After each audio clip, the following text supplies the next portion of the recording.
Sorry, I realized that I did not have recording going, so we will take the notes from you, Leanne, but it will not be in the audio. And I haven't. Yeah.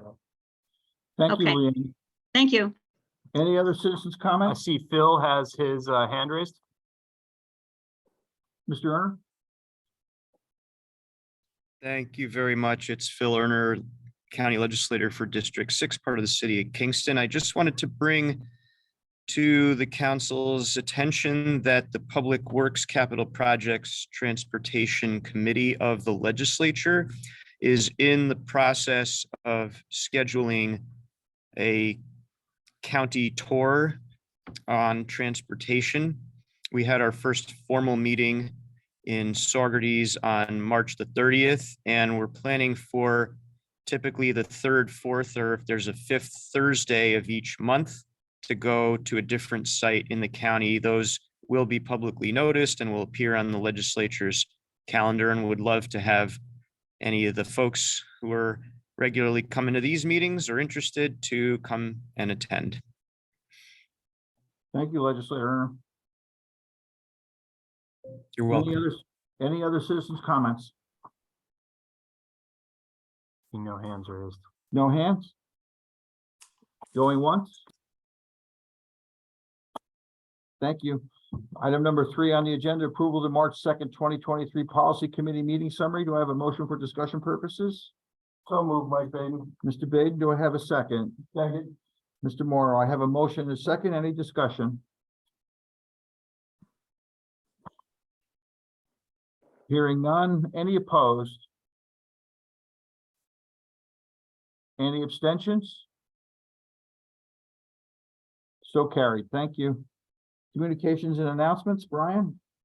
Yes, thank you. I have 2 items that I'd like to bring to the council's attention this morning. Recently, a few days ago, we received our annual mid-year check-in from New York State DOT regarding TIP/STIP performance for federal fiscal year 23. UCTC has 4 locally sponsored projects scheduled for construction obligation during this federal fiscal year. Those include Road 4455 at Brunswick Road. That's actually not a locally sponsored project. That's a New York State DOT project for a new signal scheduled for construction obligation this year. We have 3 locally sponsored projects.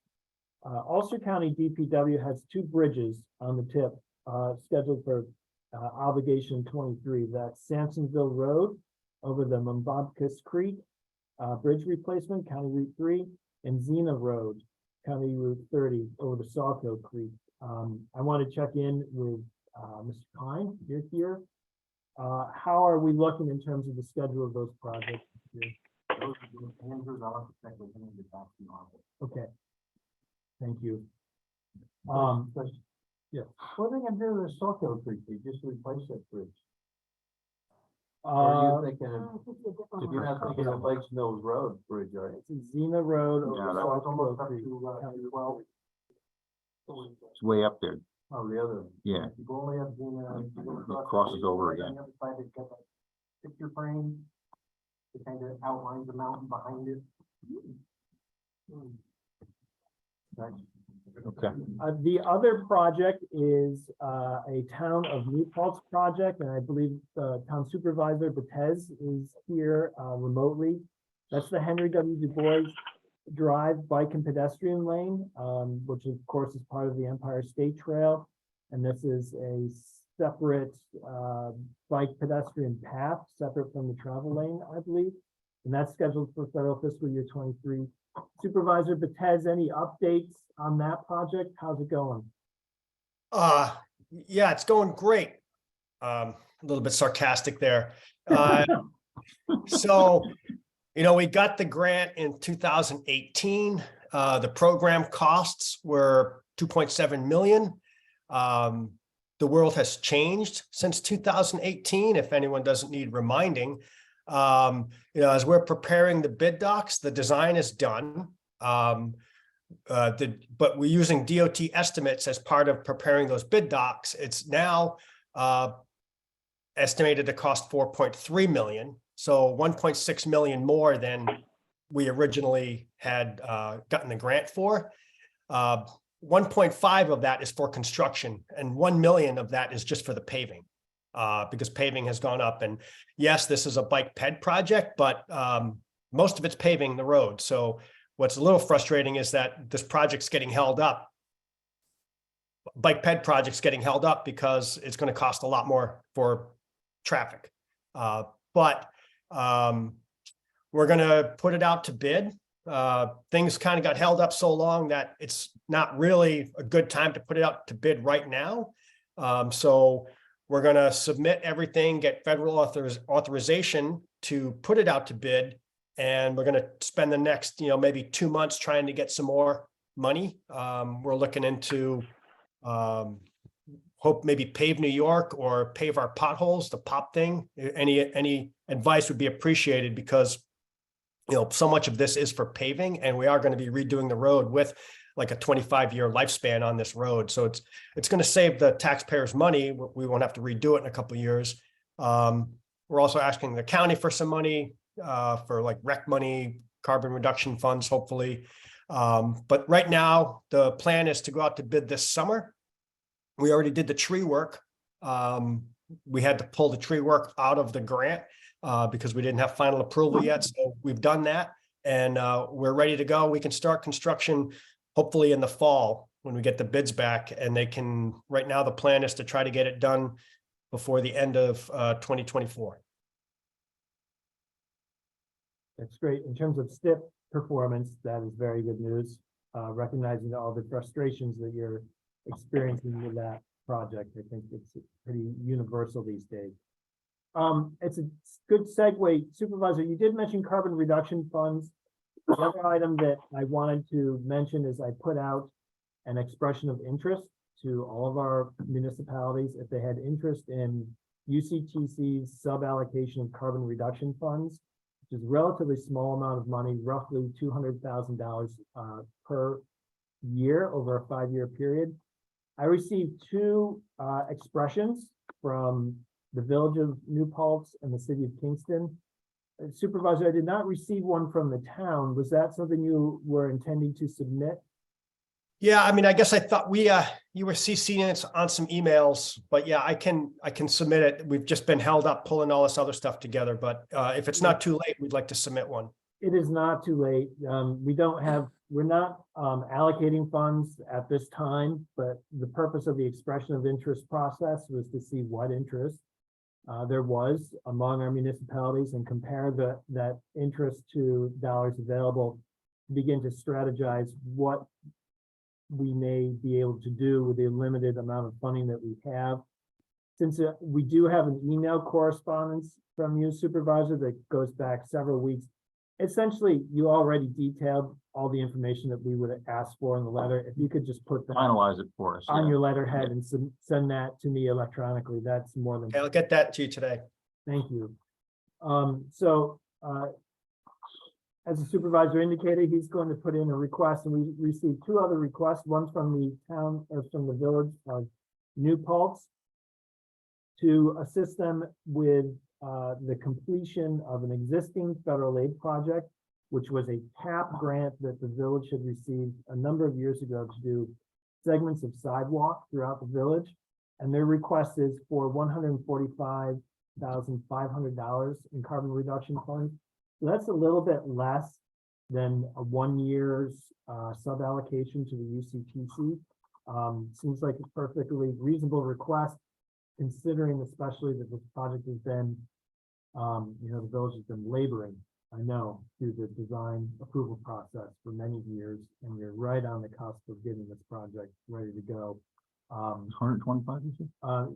Their request is for $145,500 in federal funds, I believe. To be added to an existing fund. Exactly. Oh. Yeah, and that was a TAP award. So it would be eligible. The other request was from the city of Kingston for, again, another existing federal aid project. This is the accessible Flatbush and Foxhall Avenue sidewalk project, PIN 876-254. John, and Actually, before we get into that, Mayor, did you have anything else you want to add with regard to your expression? I can circulate the letter. No, I think the letter summarized why we're looking for the additional assistance. The construction inspection is that much higher than the anticipated. With the low bid was $148,000, the high bid was $500,000. For 1,300 linear feet of sidewalk. For how much? 1,300 linear feet. The low bid was The 125,000. low bid was 148 just for the inspection. Construction, we're guessing will, when we go out to bid, we're guessing it'll be like 252,000. This The was, grant, the original grant from several years ago was for about $202,000. that's right. Yes, And then we've already spent about $80,000 on engineering to get the plan. So it'll be nearly a $500,000 project.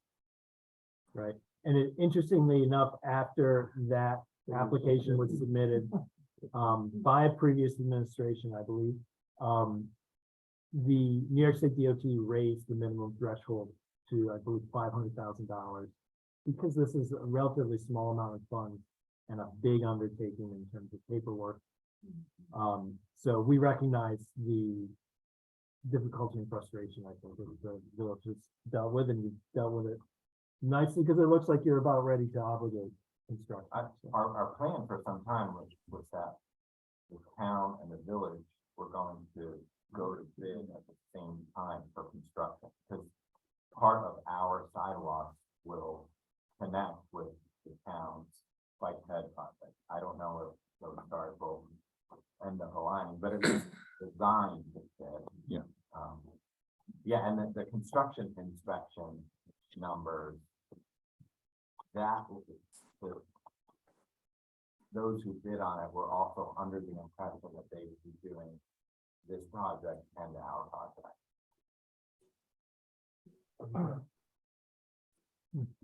But the inspection number was just for your project. The inspection number was just for our project, Okay, and that's all right. we told the bidders that they would be doing both projects at the same time. So I don't know how the bids came in for the inspection piece regarding the town. Like, 315,000. That's the estimate right now. It originally came in at 500, but we got a different bids. Thanks, Neil. Anything else, Mayor? thank you. John? And yes, back to City of Kingston, John Schulteis, you're here. Do you have any details you'd like to add regarding your request for funds? Yeah, how much it was? Thanks, Brian. Yeah, for those who may not be familiar, this project is safe and accessible Flatbush Foxhall. It does have current grant funding through the NISDOT TAP, as well as DEC Climate Smart Communities. But even with that, we've identified a funding shortfall on the project. This after having been working on the design for roughly 2 years at this point. The project includes a couple of rail crossings. It includes some heavy pedestrian use areas in the city. And yeah, we think our project meets the types of objectives that were stated in the notice of funds, Brian, including attention to non-vehicular modes of bike and ped, traffic calming, and ADA accessibility along about a 2-mile corridor in our urban area of Kingston. What's the request for, John? Our request was for $399,560, which I believe was the advertised 2-year maximum. Our project is expected to go to construction in 2025.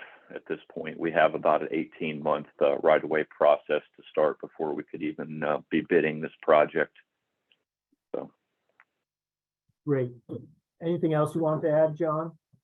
And I have the letter here that I can circulate the memo. Yeah. No, I'm available for questions from staff or other members of the UCTC. Thanks. So the process moving forward, there isn't a distinct process, hence the expression of interest approach to this. But I think what we'd like to do is formulate some recommendations and provide them to the technical committee as possibly as early as May. So we have 2 years of funding that have been essentially released, and we anticipate the final 3 years of funding will also be released and still have the same, I would anticipate the same types of projects would be eligible. And Sandra, didn't you mention that the MPOs might actually be able to begin to program those last 3 years, or do we need to wait for the state to finish its carbon reduction plan? I think there's some gray area. Yeah, there is, you're right. But let's cross that bridge when we have to. Right, I mean, like, right. I would say, if you want to spend them earlier, you can always propose that question. Okay. So the allocation that's available now, Brian? 22 and 23 of 3 fiscal years for roughly $400,000, just under. So we have 2 projects that are scheduled for obligation this federal fiscal year. Got it. I'm following. And then we have the city of Kingston Yep. that is scheduled for I'm following. obligation next federal fiscal year. Yep. So those are the facts. So we'll hopefully have a response to people who have submitted their letters of interest very shortly. And then we would just program it on the tip. It's a relatively straightforward process. I don't believe we have a block of this Carbon allocation reduction. on the current step, so we would have to do a full amendment, which is not that big. So maybe what we should do is, we'll discuss that with the technical committee. My sense would be is maybe we should block program it. Yeah. And then it would be an amendment when we choose. Right. One way or the other, we need to have the funds to the tip. Yeah, to do a full okay. amendment. All right. Any questions on this from the council?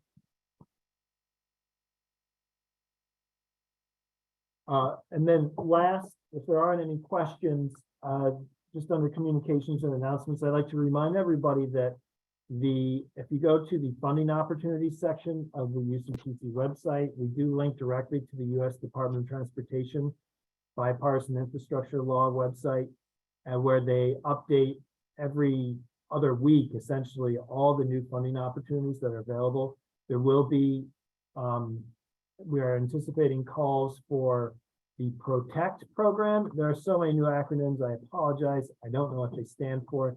Protect is for the resiliency program to provide planning and capital assistance for infrastructure that is resilient to storms and other natural hazards. And also the Safe Streets Round 2, Safe Streets for All, right, will be announced very shortly as well. There's also a variety of other programs for EV charging. And so please check that site and see what the opportunities are. There was a new feature that the USDOT had developed as well regarding the availability and announcement of funds. So I'm going to link to our webpage as well. They're really doing more than they ever have done to make sure that potential applicants are aware of funding opportunities, and we'll link to those as they become available. Any questions on that? Seeing none from the line. Okay. Any other communications and announcements from council members? Brian, I just had maybe a question for Ed. So you mentioned the Sampsonville Road project. Just a reminder that the Boyce Mills Road Bridge New York project and that one probably right around the corner. Yeah, but probably detours. No, we weren't going to use yours. Okay. Fair enough. Just wanted to call that to attention. Okay. Just wanted to make sure that we weren't boxing ourselves into a corner if they were happening at the same time. So appreciate it. Tough to get over that bridge. It's not there. Yeah. Any other Communications or announcements from council members? See none from the line. Okay, thank you. Moving on, new business, number 5, item A, resolution 2023-02, resolution to support New York State Department of Transportation targets for performance measures related to bridge and pavement conditions on the national highway system and freight performance on the national highway system. Do I have a motion for discussion purposes? So moved, Mike Baden. Mr. Baden, do I have a second? Second. Mr. Morrow. Morrow, sorry, I'm sorry, John. Surely. No, I was gonna call you John. I didn't want to do that. Mr. John was not gonna work for me. I have a motion and second, Brian? Certainly, this resolution 23-2, is yet another resolution for this Metropolitan Planning Organization to support the Department of Transportation's targets for performance measures related to infrastructure on our bridges, pavements, and freight performance and congestion on the national highway system. To date, municipal or metropolitan planning organizations have the option to either set our own performance targets or to just recognize the New York State Department of Transportation's performance targets on the national highway system. To date, all MPOs statewide are recognizing the state's performance targets, and we are continuing that trend here today with the infrastructure performance measures. All the performance measures, I've provided a detailed overview at the technical committee meeting last month.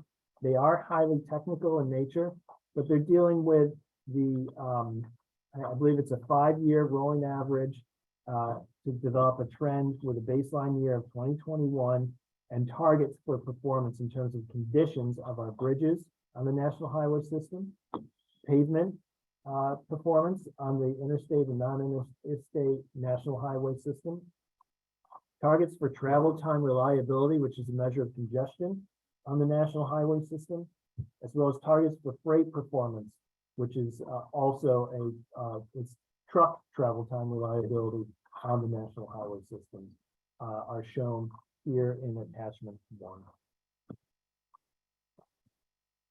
Any questions from the council? Any discussion? Hearing none, all in favor? I'm sorry, any opposed? I apologize. Any opposed? Any abstentions? So carried. Thank you. And those measures will also be essentially rolled up into the UCTC long-range transportation plan as well as part of our performance measure report. Thank you. Item B on the agenda, UCTC Resolution 2023-03, allocation of previously unallocated Federal Transit Administration, FTA, Section 5307 formula funds for regional transit projects. Do I have a motion for discussion purposes? So moved. Thank you, Mr. Morrow. Do I have a second? Second, Mike Baden. I have a motion and a second. Thank you, Mr. Baden. Discussion, Brian? Certainly, if you turn your attention to attachment 1 of resolution 23-3, there's a full breakdown of available funds through our unallocated balance that we maintain at the Mid-Hudson Valley Transportation Management Area. We have $12,959,647 available for programming for transit projects in the 3-county area. That's a significant amount of money that the TMA wanted to make available for local project needs as necessary. There were 2 proposals put forth, one from Dutchess County Public Transit for bus equipment, bus engine and transmission repairs, as well as bus shelters. Total award federal amount would be just over 2.4 million. And then there was a proposal also from Ulster County Area Transit for EV charging equipment, solar panel installation on the bus storage facility, and EV buses for a total of $1.7 million. Yeah. Sorry. And just a point of clarification, there was some confusion during the last technical committee meeting. There was quite a bit of discussion between 3 MPO directors regarding what would be applied for.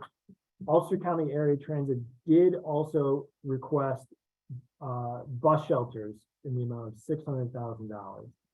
That did not make Dutchess County's resolution. It did not make my resolution, essentially because of my oversight. I missed the last email in the thread that included that request. Therefore, next month, there will be another resolution before this committee to address the bus shelters. We could not get it into this attachment within reasonable amount of time, and Dutchess is taking the same approach, as is Orange. So that request for bus shelters will be forthcoming next month. I And the apologize. TMA has approved that.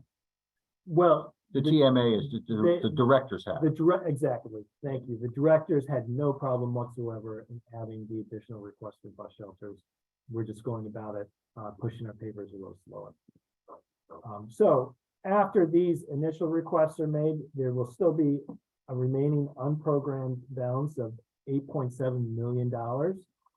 And so then next month, we'll be able to draw from that 8.7 for the bus shelters in Ulster County. And that would be for roughly, we estimated what, 15 to 20, 15 to, yeah, 16 to 20, I think. right? when I Depending on whether I they're ran the numbers. fully new bus shelters or refurbished bus shelters. That will determine what the costs are. There's slightly more detail in attachment 1, page 4 of the report. So for the request absent the bus shelters, we have a motion and second. Any additional discussion from the council? Nothing from the line. Hearing none. Any opposed? Any abstentions? So carried. Thank you. Item C on the agenda. Update to the UCTC Long Range Transportation Plan Financial Plan. Phineas Stankey. Do I have a motion for discussion? No, we don't need one. It's just a Well, discussion. I think Do you want to just, you want to, we do need approval. We don't have a resolution, but we do need board approval. I don't know what they necessarily. so why don't I have a motion to approve the financial plan update, which is part of a corrective action. I'll make that motion. Do I have, thank you, Mr. Vane. Do I have a second? Second. Thank you, Mr. Morrow. I have a motion and a second. Brian, Thank you. David, can you bring up the PowerPoint? Of course. PowerPoint? I have copies of the financial plan. While David's bringing that PowerPoint up, we'll circulate it. If you some haven't seen it, background. this, of course. During the 2021 Mid-Hudson Valley Triennial Review, MPOs are required to go through a review to make sure we're meeting federal requirements every 3 years. During that review, the finding of the FHWA was that both OCTC and UCTC's long-range transportation plan did not fully meet the federal requirements.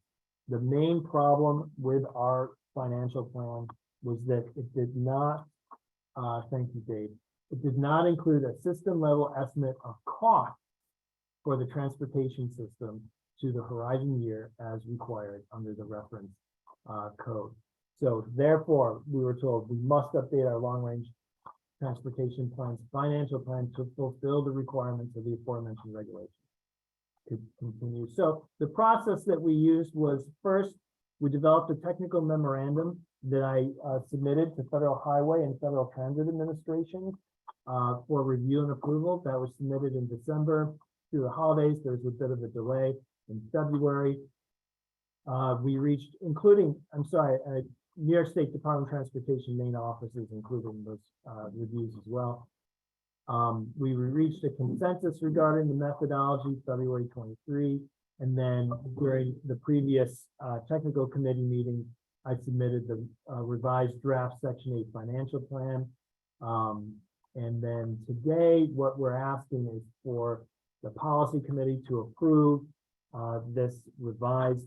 It's essentially a revised chapter to the long-range transportation plan. We'll swap out the old with the new financial plan. So as the regulations state, the financial plan has to include a system level estimate of costs and revenue sources that are reasonably expected to be available to adequately operate and maintain the federal aid highway and the public transportation system. The original financial plan shown there was the revenue estimates were fine. Where we fell short was in our estimate of cost. We essentially punted and did not include a detailed estimate of cost of the transportation system. So we updated our revenue projections using the same methodology we used in 2020 when we developed the original LRTP. Where we have focused our time and effort is developing a system, a methodology for developing system level cost estimates by mode. So the main modes that we looked at are highways, which include pavements plus safety, operations, resiliency, and freight, bridges, transit system, and the non-motorized transportation system. Section 8, the document has in great detail all the methodology we use to develop the cost. The estimate revenue projections use real dollars that are made available through formula, allocation, and approved at this table through resolution. We use a baseline year of 2020. If we have a trend line we can use, sometimes we combine several years and created an average. Then we just project those funds being held flat over the course of the 25-year planning horizon. There's no assumption that there will be an increase in that funding from essentially the allocation year 2022 for some of the formula programs under the bill. So my point being is this is a relatively conservative approach to assuming revenue projections over the 25-year history. But we also did include the opportunity for new programs, which we know under the bipartisan infrastructure law, there are a number of new programs that have been added that are available now, but because the programs are so fresh and new, we don't even have formulas for how those funds will be distributed throughout New York State to the regions and from the regions down to the MPOs. So we created blocks that there's a reasonable assumption that some of those funds would be available to us to help pay for the system. And just, these are all the different programs that we're assuming would be available. Our federal revenue, FTA federal revenue for the transit system. We look at state revenue, so this includes all the state revenue that municipalities receive through CHIPS, pothole protection, harsh winter paving, going to the municipalities and the county. These are, again, real funds because those dollars are made available on the state website. And then we also made a good faith effort to estimate local dollars that are made available for the transportation system by looking at all of our municipalities' local highway budgets and assuming a small proportion of that funding will go to the maintenance of bridges, highways, and even a small proportion to sidewalks and trails. And then there's the category of other funds. There are quite a few different types of other funding sources that Ulster County and our municipalities have been very good at capturing.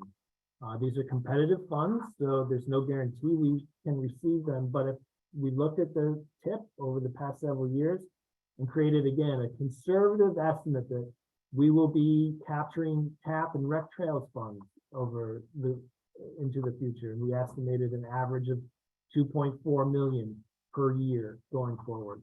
That might be ambitious, it might be conservative over time. It remains to be seen. Other funding sources that we considered were New York State DEC Climate Smart and NYSERDA funds.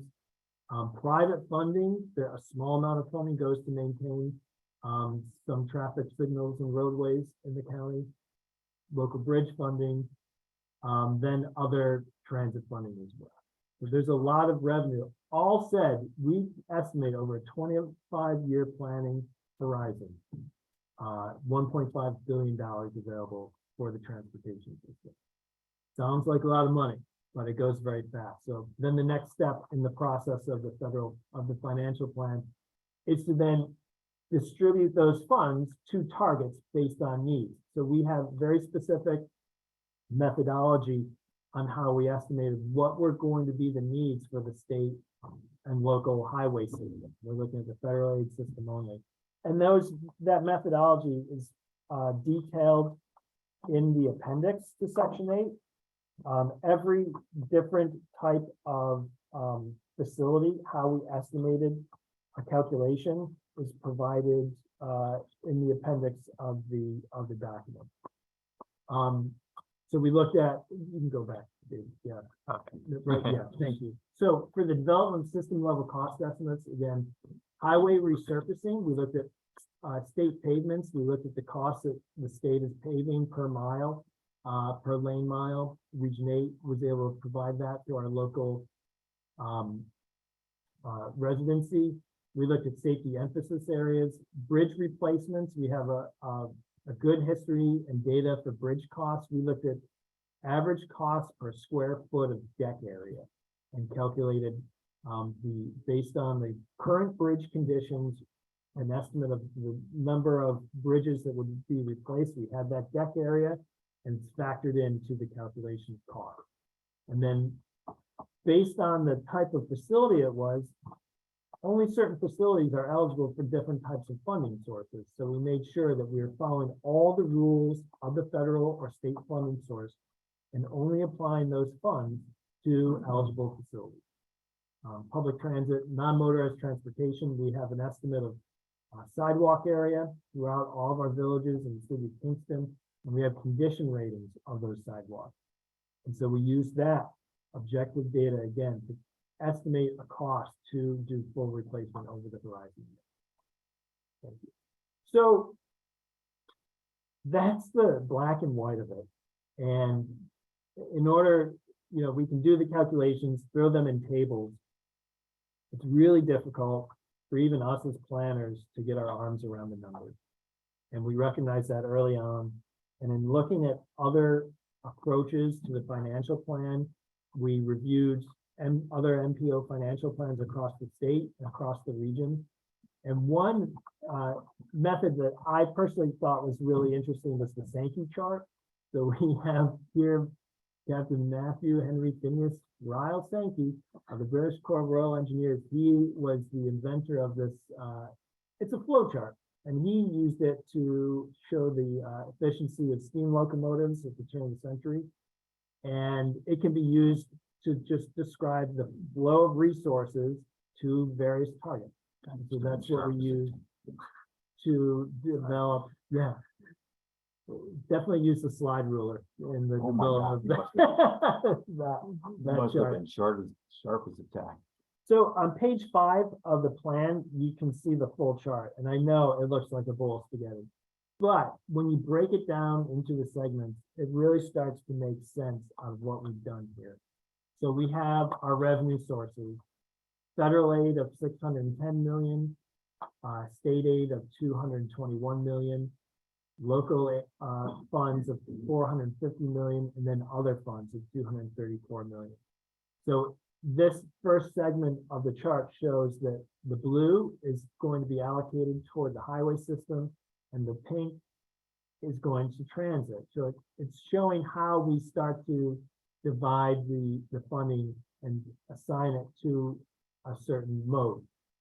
By the time it gets to the end of the funding program, yes, we understand that it's a little difficult to follow, but it does show how, for example, for off-system bridges, in order to meet, we estimate that off-system bridges and bridge replacements in the 25-year horizon are going to cost us $393 million.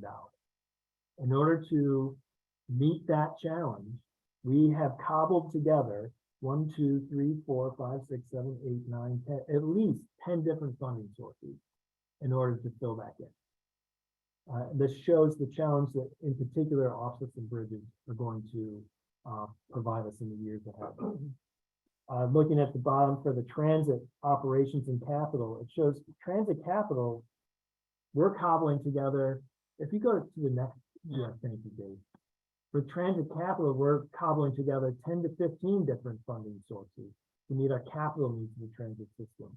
A significant amount of that, while it might not be readily apparent in the chart at this scale, a significant amount of our transit funding is coming from Ulster County taxpayers directly through local funds. We are receiving roughly $3 million in federal aid for our transit system and providing an additional $5 million roughly per year just to maintain our transit system, capital and operations.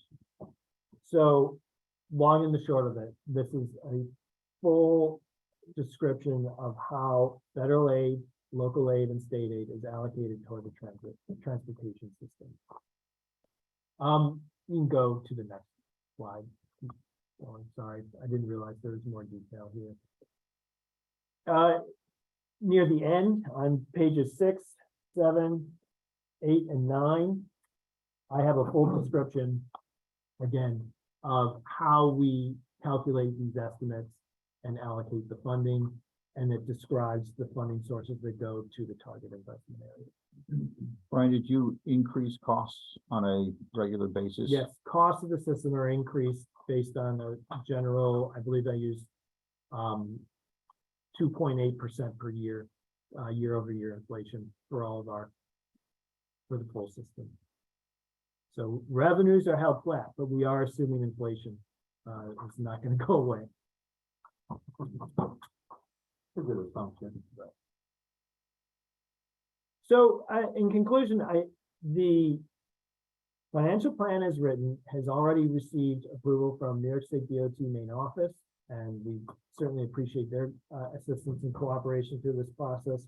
And it's received approval from FHWA and FTA. What we're asking for is approval from the tech and policy committees to essentially update and revise the long-range transportation plan.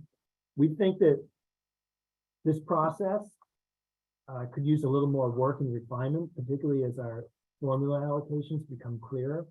The next iteration of the long-range plan is due for approval by September 2024.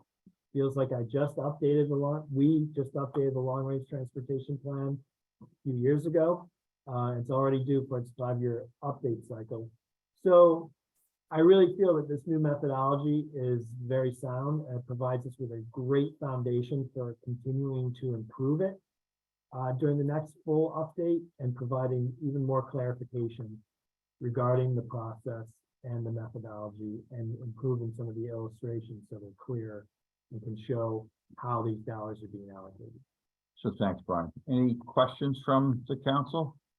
One question I have is, so, FHWA took this up as a corrective action during your certification review. Did they actually also review the long-range plan when you did it? I'm a little confused why this would be picked up. It's a document, it's a Right. report that they reviewed independently. I'm surprised they picked up on this as part of certification. That makes 2 of us, Sandra. Oh. I think NISDOT was surprised as well, but it's there, it's done. Yeah, And absolutely. And Yeah. like you said, it's a nice, there was an opportunity, you did it, and you can, there's value in it. Right? a lot of Right. value, Moving I think. forward, Yeah, absolutely. yeah. And Okay. And I will say this, doing essentially the document review of all the other MPOs, then muddling through the Excel spreadsheets and coming up with the formulas and the process of how to address the issue. I mean, it was a good chunk of my time in December and January, which I think explains why we didn't put this level of effort in 2020 in the original LRTP. We ran out of time and we needed to get that. That was during the pandemic. We needed to get it adopted. I made the same comment to Federal Highway. Why didn't you make this comment in 2020 when we were updating the plan? And Maria Chow had said, well, we don't touch everything, which is true. We're all there. Thanks, Brian. Any other questions from the council? I have John Schultz has a couple questions. Brian, on the revenue side, you had federal, state, local, and other. I'm wondering what other is. Yes, thank you. As other represents competitive funding sources. So we included TAP, Climate Smart, NYSERDA funding sources. So these are, Dennis has used the analogy, funding is lumpy. There's no guarantee that we will get these funds. Our municipalities have been, particularly City of Kingston, extremely competitive and great at capturing funds in recent years. So we did a block estimate over time and tried to stay conservative, but the federal funds at the top represent formula funds. And the ones down under the other supplemental are competitive funds. They're discretionary to a certain extent, John. So we're basically trying to Yep. say that we will be successful some of the time getting some of the money. I also included a category called new federal aid highway funding. I mean, this was a fail-safe. We're just going to assume that there are going to be new programs in the future and we'll receive a chunk of that funding. And so I did 5.4 million in 5-year chunks over the 5-year history. So I needed to fill a gap and 5.4 was the number. I think it's safe to assume that we very likely will receive 5.4 million in new federal aid going forward. I think the interesting thing about the whole process is not only does it lay out the substantial need that's there, it also lays out that if you hold federal funding formulas flat, and you're looking at basically trying to understand something, there's nothing new here. There's no new roads, no new bridges. We're literally basically saying you're living with what you got and you're going to maintain what you have. And so what ends up happening is the level of local investment continues to increase to the extent where the local investment, for example, in the county's transportation system is looking at almost, was it over 50 million in the horizon years that we're looking at. And those are critical in terms of trying to start to think about local budgets and the need to influence how state and federal programs work. Otherwise, you're literally looking at it's coming out of local taxpayers' dollars. Right, and the most pressing and apparent issue in this process was the off-system bridge Off-system bridges. need over the 25-year horizon. That was the number when we did the calculations that made us take a step back and say, how are we going to pay for that? And you'll note under the other supplemental or competitive funds, there is a row with blanks in it, but then at the end it's 39 million. That was my gap that even after I cobbled together all the state and federal aid available for off-system bridges, I was still 39.4 million short. So that's got to come from the local. And it says other local bridge. So locals, and that helps us meet the need. So hopefully there will be federal aid in the future to meet that need, and it won't come out of those municipalities. But for the financial plan purposes, that's what we needed to fill the gap. Any questions? Another question, John? Nope. There was a request for the slides, so I'm going to post those under the meeting materials, Yeah. post the meeting. And if anybody wants them, feel free to reach out as well. John, did you have another question?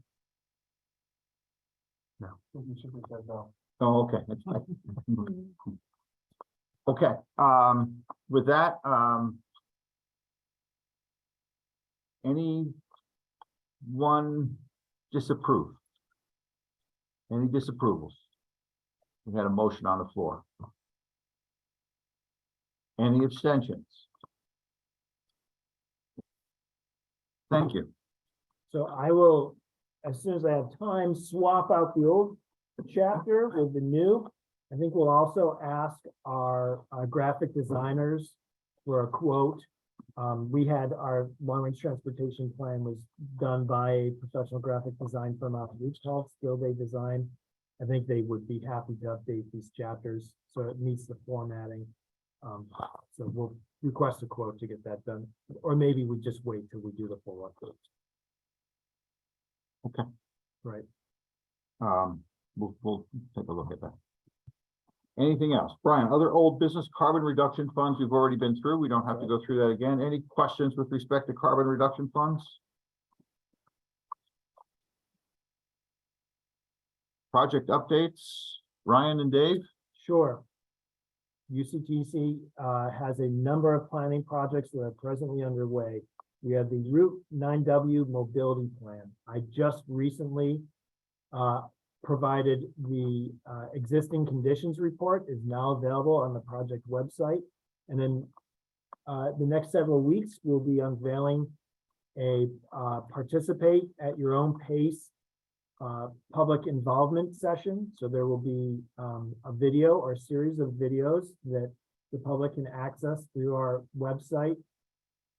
Learn about the corridor, learn about the issues that we found through the existing conditions report, and then provide your feedback through an online survey. That is going to be the initial public outreach tool that we're going to be using. We also do plan on hosting focus groups and pop-up events in the area to gather further input on the needs of the corridor from the public. That's the 9W project update. Dave, do you have an update for the WSP project? Yeah, so we have the Kingston Rail Safety Corridor project. We've established a schedule for the project, and we're looking at our public outreach efforts and what we're going to be doing for the number of meetings and how we're going to be conducting those meetings to get the most relevant feedback that we can. So we're going to be reaching back out to our TAC shortly with some additional materials and start to undertake some data collection coming up soon. Our traffic count program, we have a new contractor this year, NDSS, National Data Services, something else, there's another S in there. I know. Special. Yeah. They're very responsive, actually. I feel very good about them. We don't have the contract signed, but we have all of their insurance done, ready to go. So once it passes through contract management on our end and we get it fully signed, they'll be ready to go. We are establishing the count locations for this year.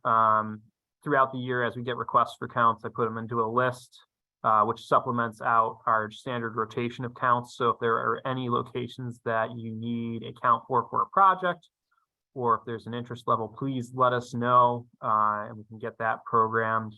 Barbara, who's been at these meetings quite frequently, is, we're going to be scheduling counts for Old Kings Highway. That's, again, a level of interest, just to kind of verify the current conditions that are out there. And, that will help provide us updated information as we look at that location. So again, if you have any data needs, please let us know. UCTC will be updating its website. We are almost have contract signature with Braun Media out of Colony, New York.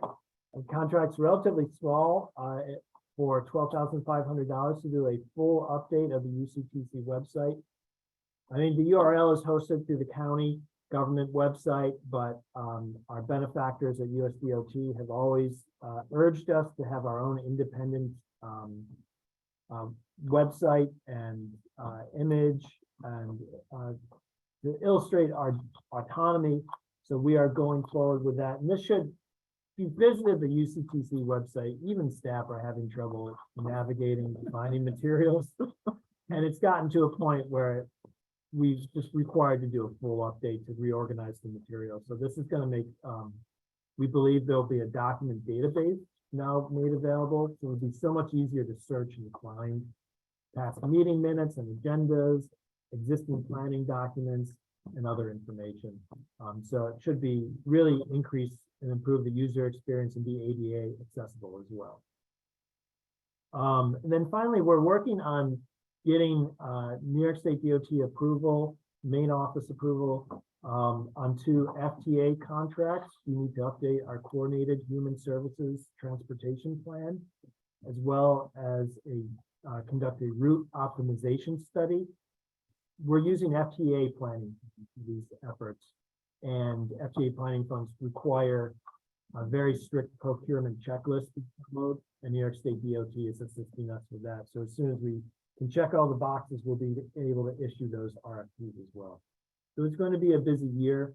We also have the need to update our long-range plan by September 24. And we have some issues and concerns regarding safety and complete street studies that our municipalities are looking for. So we hope to initiate those efforts as well, and we'll begin the scoping process as well on those. Those are all my project updates. Anything about, public education program? Not at this time, Okay. unless you want to offer it. Yeah, I'm good. Just wanted to know that that's it. We are looking at public education programs. We've actually reached out to one of the consulting firms that has done work for the tourism department to look at what a public education program would look like. Safety program. Traffic safety. Traffic safety program. Next traffic safety board meeting, for those of you who are interested, is scheduled for May 1st. Those meetings are held at 6 p.m. Ulster County Legislative Chambers. Those are usually the first Monday of the month. And on Thursday at 11 a.m., if you're available, we will be gathering with the county executive or her appointee at the rotunda of the Sheriff's Department to issue the 2023 School Bus Driver of the Year Award. Another driver from the New Paltz District is the awardee this year. Last year, we had an awardee from New Paltz. So that's always a great ceremony. Very much appreciative among the members of the bus driving community. So if you're available, please attend. Thank you, Are Brian. those nominees made through the district? Is that how? Yeah. The Traffic Safety Board issues a call for nominees. And that is actually initiated by our partners in Dutchess County at their Traffic Safety Board. And it goes to the school districts and to the private bus companies as well. We received 2 nominees this year.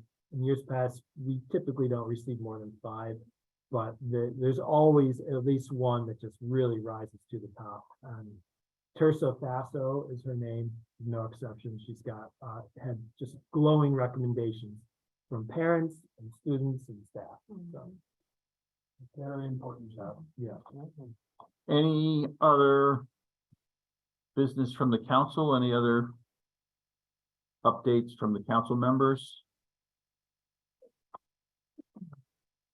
Hearing none, we stand adjourned. Thank you. Thanks, everyone.